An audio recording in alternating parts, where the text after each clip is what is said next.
নমস্কার, BTV prime time Bangla খবরে আপনাদের স্বাগত জানাই। আমি বিভূতি মজুমদার। প্রথমেই সংবাদ শিরোনাম। জিএসটি নিয়ে নতুন নিয়ম চালু করতে যাচ্ছে আসাম সরকার। শিলচরে উপত্যকার ব্যবসায়ীদের সাথে সভা করলেন মন্ত্রী অশোক সিংহল।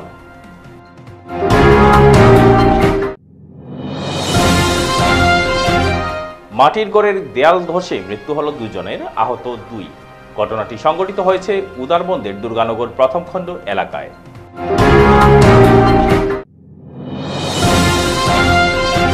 কাটিগড়ায় আজ সকালে সংঘটিত হল মর্মান্তিক সড়ক দুর্ঘটনা। দুর্ঘটনায় ঘটনাস্থলেই মৃত্যু হল এক ব্যক্তির, আহত একটি গরু। এবারে যাচ্ছি বিস্তারিত খবরে। মঙ্গলবার শিলচর আসলেন মন্ত্রী অশোক সিংহল। শিলচরে উপস্থিত হয়ে মন্ত্রী শিলচর, করিমগঞ্জ, ডিমা হাসাও জেলার ব্যবসায়ীদের সঙ্গে জিএসটি বিষয় নিয়ে এক সভায় অংশগ্রহণ করেন এবং 3 জেলার ব্যবসায়ীদের তাদের জিএসটির সমস্যার সমাধানের জন্য মন্ত্রী অশোক সিংহলকে স্মারকপত্র প্রদান করেন। এছাড়াও তিনি শিলচর রাঙ্গিরখাল পরিদর্শন করেন। সংবাদ মাধ্যমের সাথে কথা বলতে গিয়ে মন্ত্রী অশোক সিংহল বলেন, শিলচর রাঙ্গিরখালের কাজ যুদ্ধকালীন তৎপরতায় সম্পন্ন করা হবে এবং সরকার সবসময় জনগণের পাশে থেকে কাজ করে যাবে। মন্ত্রী অশোক সিংহল ব্যবসায়ীদের আশ্বাস দিয়েছেন তাদের সমস্যার সমাধানের জন্য প্রয়োজনীয় পদক্ষেপ গ্রহণ করবেন। এদিন উপস্থিত ছিলেন শিলচরের বিধায়ক দীপায়ন চক্রবর্তী, উদারবন্দের বিধায়ক মিহিরকান্তি সোম, মূলচাঁদ বৈদ সহ 3 জেলার ব্যবসায়ীরা। গুডছ এণ্ড ছাৰ্ভিচ টেক্সক লৈ অসমৰ ক্ষুদ্ৰ ব্যৱসায়ী আৰু ব্যৱসায়ী সন্থাৰ প্ৰতিনিধিৰ লগত জিএছটিক লৈ যি সমস্যা তেখেতসকলৰ আছে বা যি অসুবিধা তেখেতসকলে সন্মুখীন হৈ আছে তাৰ ওপৰত গুৱাহাটী, বঙাইগাঁও, তেজপুৰ, শিলচৰ এই 4 জেগাত আমাৰ কনচালটেশ্যন হৈ গ'ল আৰু ব্যৱসায়ী, ক্ষুদ্ৰ ব্যৱসায়ী সন্থাৰ প্ৰতিনিধিসকলে তেখেতসকলে জিএছটি যিটো সমস্যাৰ সন্মুখীন হৈ আছে বা যিটো নটিচৰ এটা অসুবিধাৰ লগত তেখেতসকলে মুখামুখি হৈ আছে তাৰ বুজ আমি ল'লোঁ আৰু অহা 10 দিনৰ ভিতৰত মুখ্যমন্ত্ৰী ডাঙৰীয়াক, অসম কেবিনেটক অজন্তা বাইদেউ আৰু মই আমাৰ প্ৰতিবেদন ছাবমিট কৰিম আৰু মই ভাবোঁ বহুতখিনি সমস্যা মুখ্যমন্ত্রী ডাঙরিয়ার নেতৃত্বত আমি নিষ্পত্তি করি। স্যার, শিলচরে কর্পোরেশন নির্বাচন কবে হবে? কোর্টে একটা কেস চলছে। আমি মনে করি যে আগামী 2 মাসের ভিতরে বা 1.5 মাসের ভিতরে কেসটা শেষ হবে, তারপরে ইলেকশন। আমরা কালকে দেখলাম যে সিজিএসটির একজন অ্যাসিস্ট্যান্ট কমিশনারকে সিবিআই ঘুষ নেওয়ার জন্য অ্যারেস্ট করলো। তো করাপশন কি এখনো আছে? করাপশন তো আজ না, বহুত দিন আগের থেকে চলছে, যুগ যুগ ধরে চলছে আর যুগ যুগ ধরে চলবে।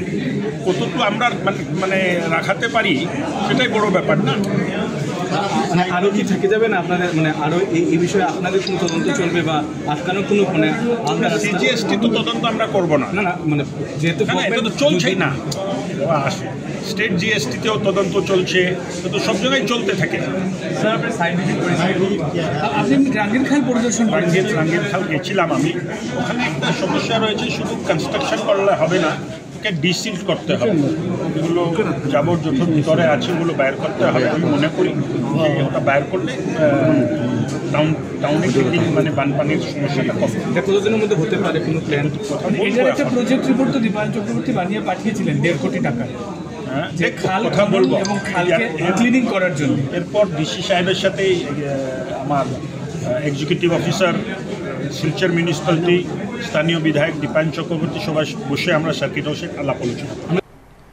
উদারবন্দের দুর্গানগর প্রথম খণ্ড এলাকায় আজ সকালে মাটির ঘরের দেয়াল ধসে মৃত্যু হল 2 জনের, আহত হয়েছেন 2 জন।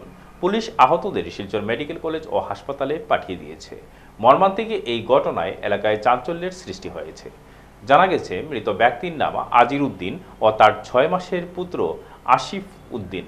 আহত আজিরের স্ত্রী ও আজিরের ভাই। স্থানীয় জনগণ সংবাদ মাধ্যমকে জানিয়েছেন, প্রবল বৃষ্টির সময় আজ সকাল 6টা নাগাদ ঘরের মাটির দেয়াল ধসে পড়ে। তখন আজির উদ্দিন ঘুমেছিলেন।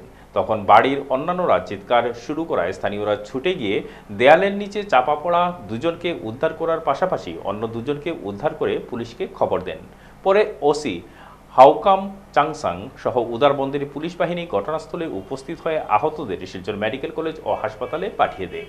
জনগণ অসহায় পরিবারকে আর্থিক সাহায্য প্রদান করার জন্য জেলা প্রশাসন সহ মুখ্যমন্ত্রীর দৃষ্টি আকর্ষণ করেছেন। দুর্গানগর পার্ট 1 যে আজকে কয়েকদিন বৃষ্টির অভিভাবে যে আমাদের দুর্গানগর প্রথম খণ্ড নজিবুদ্দিন আজিরুদ্দিন বড়বইয়া রাত্রে অনুমান তারা ঘুমাইছে, সকাল 5টার সময় ঘরের দেওয়ালটি ভাঙ্গে দুজন মানুষ ছেলে এবং বাবা যে দেওয়ালটি পড়িয়া দুজন মানুষ মৃত্যুর কোলে ডলে পড়েছেন। যাই হোক গ্রামবাসী আইয়া তারা আরো দুজনকে বার করছে, মাটি সরাইয়া বাইর করিয়া তারা দুজনকে এখানে বারিন্দার মাঝে সহায় রাখা হয়েছে। এরপরে আমাদের উদারবন পুলিশ প্রশাসনটা করা হয়েছে, টাইম আইসন। এখন বর্তমানে এই পরিবারটা তো অসহায় পরিবার যে হওয়ার মতন না, এরা যে আমাদের উদারবন্ধ বিধায়কের কাছে, আমার ডিসি মহোদয়ের কাছে, সার্কুল অফিসার যে আমাদের মুখ্যমন্ত্রী সিয়াম স্যারের কাছে বিনম্র অনুরোধ যে অতি সত্তর এই গরিব পরিবারদের একটা আর্থিক সাহায্য দেওয়ার লাগিন আমরা গ্রামবাসীর বিনম্র অনুরোধ রইল। মঙ্গলবার সকালে কাটিগড়ায় সংঘটিত হলো এক মর্মান্তিক সড়ক দুর্ঘটনা। দুর্ঘটনাস্থলেই মৃত্যু হলো এক ব্যক্তির। ঘটনাটি সংঘটিত হয়েছে আজ সকাল 9টা নাগাদ কাটিগড়ার হিলাড়া চা বাগান ও মদুয়া ব্রিজ সংলগ্ন জাতীয় সড়কের উপর। ঘটনার বিবরণে জানা গেছে, এদিন সকালে প্রচণ্ড বেগে কালাইন অভিমুখে যাচ্ছিল TR05E1588 নম্বরের একটি টিপার গাড়ি। ওই সময় বিপরীত মুখে পায়ে হেঁটে যাচ্ছিলেন মোহনপুর দ্বিতীয় খণ্ডের অন্তর্গত মদুয়ার পাড়ের বাসিন্দা বজন দাস ও 3টি গরু।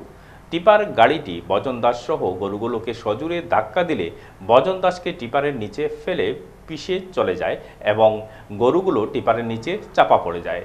পরবর্তী সময়ে পুলিশ ও স্থানীয়রা গরুগুলোকে জীবিত অবস্থায় উদ্ধার করেন এবং দুর্ঘটনায় নিহত বজন দাসের মরদেহ উদ্ধার করা হয়। উত্তেজিত জনতা সড়ক অবরোধের জন্য চেষ্টা করলে প্রাক্তন বিধায়ক অমরচাঁদ জৈন তাদেরকে বুঝিয়ে পরিস্থিতি শান্ত রাখতে সমর্থ হন। ভোজন দাস বাড়ি বাড়ি মোহনপুর টু মদুয়ার পার্ক। আপনার স্থানীয়রা কিতা কইয়া আসছে? থানারে কোয়া হয়েছে এটা অ্যাক্সিডেন্ট, এটা পুরো ইলিগাল ভাবে এই গাড়িটা অ্যাক্সিডেন্ট করছে, 100% ইলিগাল। গাড়িটা ওদিকে যাক, ওদিকে আটিয়ে যাক, ওই গাড়ির রাস্তা ওই অ্যাক্সিডেন্ট করছে, ওদিকে 100% গাড়ির দোষ। আর গাড়ির নাম্বারও মারি দেখা গেছে, গাড়ির ইন্স্যুরেন্স ফেল, সবটা ফেল। গতিকে এই ধরনের গাড়ি এখানে রাস্তায় চলে, সংশ্লিষ্ট ডিপার্টমেন্ট আছে, ডিপার্টমেন্টে কিতা করে, যারা কাগজ করে তারা লাগে সব নিয়ম, যারা কাগজ করে না তারা কোনো নিয়ম নাই। গতিকে যাতে সব গাড়ির কাগজগুলো ঠিক হয় এবং ড্রাইভারগুলাই, অন্তত টিপার ড্রাইভারগুলাই একটু সিনসিয়ারলি গাড়ি চালানোর দরকার। আমার ডিসির লোকে আপনি আলাপ করছেন? ডিসির লোকে ডিসি কইছে ইন্স্যুরেন্স কি খাইছে, তার লোকে মাতমু, তাহলে যত ধরনের সহযোগিতা করতে ডিসি করছে। আজ উইমেন্স কলেজ, কাছাড় কলেজের ছাত্রছাত্রীরা ভর্তির দাবিতে কাছাড় জেলার উপায়ুক্তের কার্যালয়ের সামনে বিক্ষোভ প্রদর্শন করে। তারা দাবি জানায় যে এসব কলেজ থেকে তারা উচ্চ মাধ্যমিক পাশ করলেও স্নাতকে তাদের ভর্তির সুযোগ দেওয়া হয়নি। তাছাড়া তারা অন্য কলেজেও ভর্তির সুযোগ পায়নি, ফলে তাদের ভবিষ্যৎ বিপন্ন হওয়ার পথে। যে কোনোভাবে যাতে তাদের ভর্তির সুযোগ দেওয়া হয় সেই দাবিতে তারা অনড় থাকে। তাদের অনমনীয় মনোভাবের ফলে জেলা প্রশাসনের পক্ষ থেকে ম্যাজিস্ট্রেট বিক্ষোভস্থলে উপস্থিত হন। ম্যাজিস্ট্রেটের প্রথম তাদেরকে কিছু করার নেই বলায় ছাত্রছাত্রীরা প্রবল বিক্ষোভ শুরু করে। বিক্ষোভ চলাকালে সেখানে উপস্থিত ছিলেন AIDSOর জেলা সভাপতি স্বাগতা ভট্টাচার্য, জেলা সম্পাদক গৌরচন্দ্র দাস, আপনলাল দাস, বাবলি দাস, বিপ্লব ঘোষ, তুতন দাস, স্বপন চৌধুরী, শেফালি দাস সহ অন্যান্যরা। AIDSO নেতৃবৃন্দ ছাত্রছাত্রীদের দাবির প্রতি সম্পূর্ণ সমর্থন জানিয়ে ম্যাজিস্ট্রেটকে ছাত্রছাত্রীদের ভর্তির জন্য চাপ সৃষ্টি করেন। পরবর্তীতে তারা জেলা প্রশাসনকে আগামী 2 দিনের মধ্যে সমস্যা সমাধানের দাবি জানান, অন্যথায় বৃহত্তর আন্দোলন গড়ে তোলা হবে বলেও হুঁশিয়ারি দেন। এবং তাদের সঙ্গে কথাবার্তা হয়েছে, তারা চেষ্টা করবা। আমরা ছাত্র এবং গার্জিয়ানরা কইছি যে আমরা 2 দিনের সময়সীমা ধরিয়ে আছি, তারা 2 দিনের মধ্যে যদি আমাদের কোনো রেজাল্ট না জানায় তাহলে আমরা বৃহত্তর আন্দোলন দিকে আগাইব। সেই বৃহত্তর আন্দোলনে যদি হয় তাহলে তাদের আমাদের না, কিন্তু আমাদের আন্দোলন চলবে যত সময় পর্যন্ত অ্যাডমিশন হয়েছে না, আমরা 2 বছর আন্দোলন চালিয়ে যাবে। আজকে এই যে আমাদের এখানে মোর দেন 80 স্টুডেন্ট আছে যারা উচ্চ মাধ্যমিকে উত্তীর্ণ হয়েছে কিন্তু এখন পর্যন্ত তাদের অ্যাডমিশন হচ্ছে না। অ্যাডমিশন প্রসেস প্রায় সবটি কলেজে বন্ধ হয়ে যাচ্ছে, কিন্তু তাদের যে অ্যাডমিশনের সুনিশ্চিত এখনও হচ্ছে না। ওরা কালকে রাত্র 8টা পর্যন্ত যে ওমেন্স কলেজে ছিল, তার আগে 29 তারিখ শনিবার তারা ওমেন্স কলেজে, কাছাড় কলেজে 9টা পর্যন্ত ছিল, কিন্তু এখন পর্যন্ত তাদের অ্যাডমিশন হচ্ছে না। তাদের কোনো কলেজে নাম আসেনি। তাদের যে অ্যাডমিশনের, তারা ওমেন্স কলেজেস থেকে পাশ করে ওমেন্স কলেজে পর্যন্ত অ্যাডমিশন পায়নি, অন্য কলেজেও অ্যাডমিশন পায়নি। এখন তাদের কি ভবিষ্যতে কি হবে সেটা নিয়ে তারা দুশ্চিন্তা করছে। আমরা অ্যাডমিনিস্ট্রেশনের কাছে গিয়েছি, কলেজ কর্তৃপক্ষের কাছে গিয়েছি, সব জায়গায় গিয়েছি, কিন্তু এখন পর্যন্ত তাদের কোনো সুনিশ্চিত করা হচ্ছে না যে তাদের অ্যাডমিশনটা কী হবে। এটার জন্য আজকে আমাদের এই জেলা কর্তৃপক্ষের কাছে আমরা দ্বারস্থ হয়েছি। আমরা ওনার কাছে জবাব চাই যে আগামীতে তারা কি করবে, তাদের অ্যাডমিশনটা সুনিশ্চিত করতে হবে। তার জন্য আমরা আজকে এই ডিসি অফিসের সামনে এসেছি। আমরা ম্যাডামের কাছে একটাই নিবেদন যে আমাদের সকল স্টুডেন্টকে অ্যাডমিশন করে দিতেই হবে। অবিলম্বে অযৌক্তিকভাবে বর্ধিত পৌরকর প্রত্যাহার করার জোরালো দাবি উত্থাপন করে বিক্ষোভ প্রদর্শন করল এসইউসিআই কমিউনিস্ট দলের শিলচর আঞ্চলিক কমিটি। দলের শতাধিক কর্মী সমর্থকরা পৌরকর বৃদ্ধি কার স্বার্থে, কোন অজুহাতে পৌরকর বৃদ্ধি করা চলবে না, অবিলম্বেই বর্ধিত পৌরকর প্রত্যাহার করতে হবে ইত্যাদি দাবি সম্বলিত প্ল্যাকার্ড হাতে নিয়ে বৃষ্টির মধ্যেও স্লোগান দিতে থাকেন। উপস্থিত জনতার সামনে বক্তব্য রাখেন জেলা কমিটির অন্যতম সদস্য অধ্যাপক অজয় রায়, বক্তব্য রাখেন শিলচর আঞ্চলিক কমিটির সম্পাদক দুলালী গাঙ্গুলি। বিক্ষোভ থেকে একটি প্রতিনিধি দল রাজ্যের মুখ্যমন্ত্রীর উদ্দেশ্যে একটি স্মারকলিপি পৌরসভার আধিকারিকের মাধ্যমে প্রদান করেন। আধিকারিক অবিলম্বে এই বিষয় নিয়ে সর্বদলীয় সভা আহ্বান করার উপযুক্ত পদক্ষেপ নেবেন এবং মুখ্যমন্ত্রীকে স্মারকলিপিটি প্রেরণ করবেন বলে আশ্বাস দেন। প্রতিনিধি দলে ছিলেন আঞ্চলিক কমিটির সম্পাদক দুলালী গাঙ্গুলি, জেলা কমিটির অন্যতম সদস্য সামদেও কুর্মী, নকুল রঞ্জন পাল, এছাড়াও ছিলেন সরল পাল, খাদিজা বেগম লস্কর প্রমুখ। শুধু শিলচরবাসী নাগরিকবৃন্দ,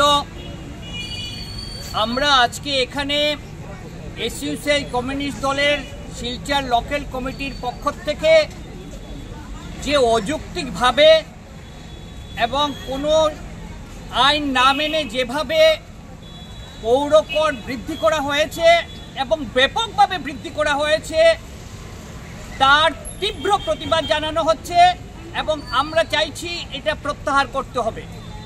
ইতিমধ্যেই নিশ্চয়ই আপনারা লক্ষ্য করেছেন যে নানা শহরের বিভিন্ন ওয়ার্ড, সেই সব ওয়ার্ডের জনগণ অসন্তোষ প্রকাশ করতে শুরু করেছেন।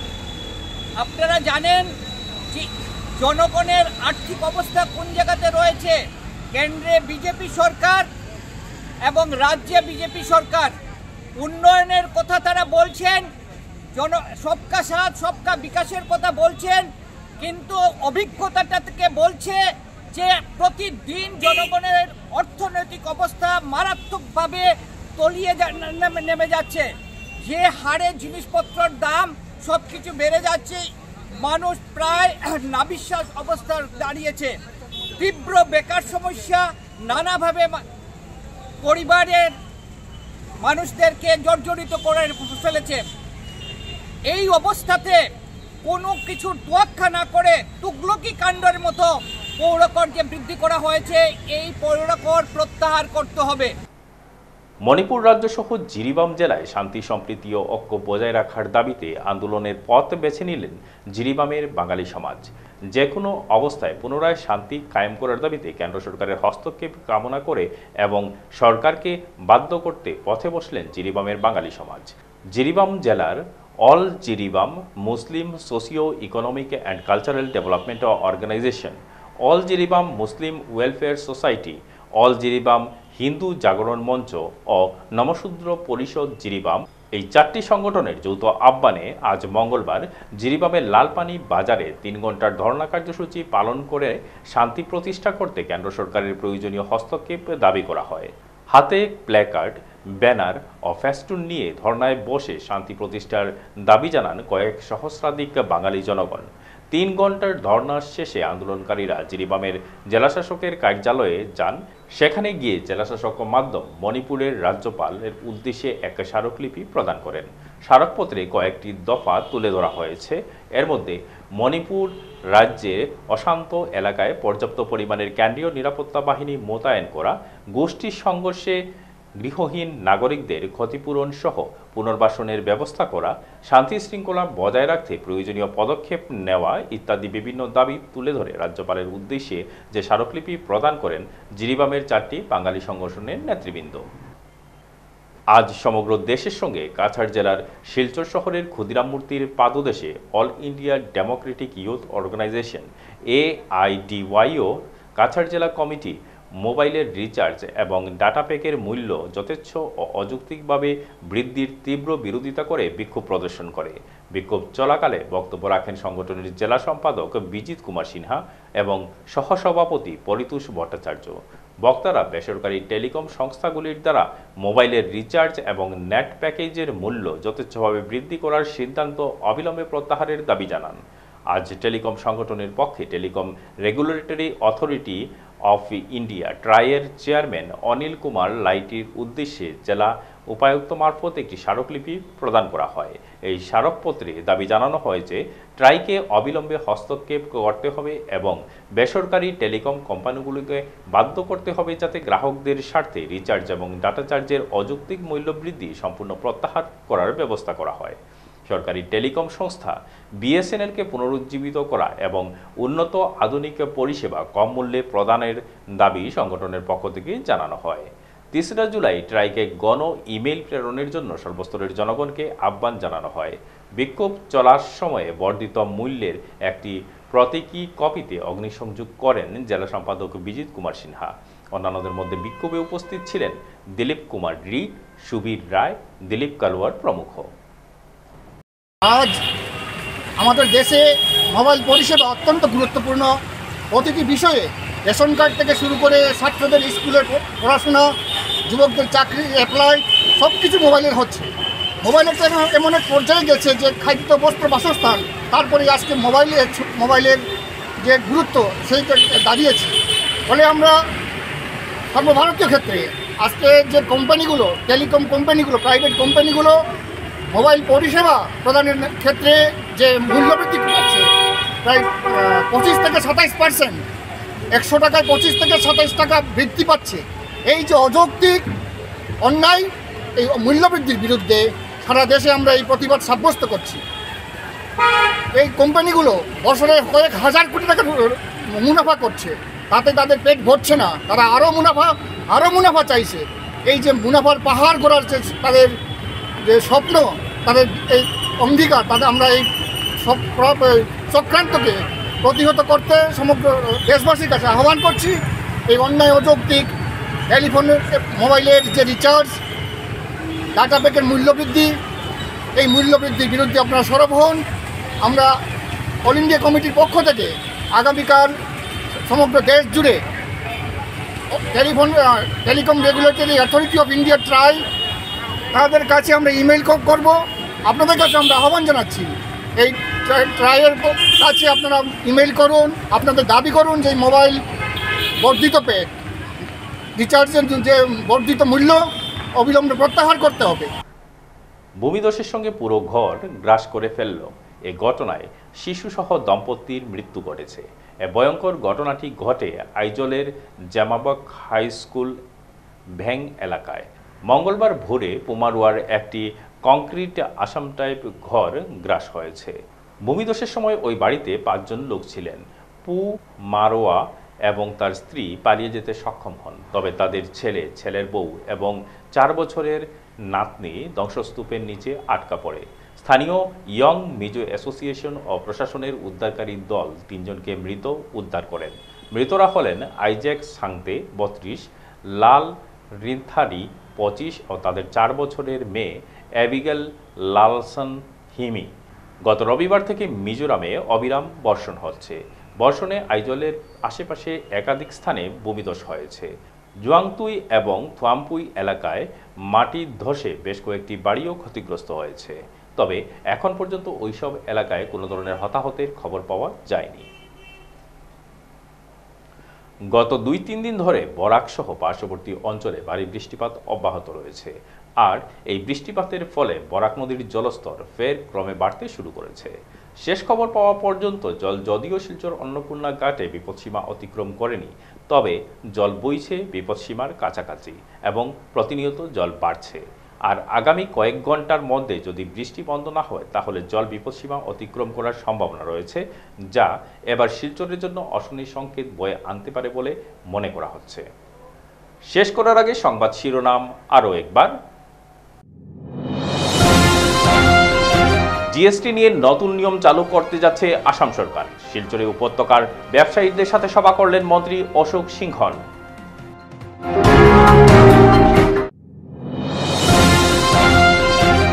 মাটির ঘরের দেয়াল ধসে মৃত্যু হল 2 জনের, আহত 2।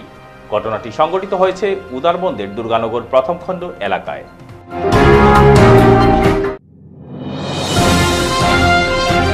কাটিগড়ায় আজ সকালে সংঘটিত হল মর্মান্তিক সড়ক দুর্ঘটনা। দুর্ঘটনায় ঘটনাস্থলেই মৃত্যু হল এক ব্যক্তির, আহত একটি গরু। ভিটিভি প্রাইম টাইম বাংলা খবর আজ এ পর্যন্তই। নমস্কার।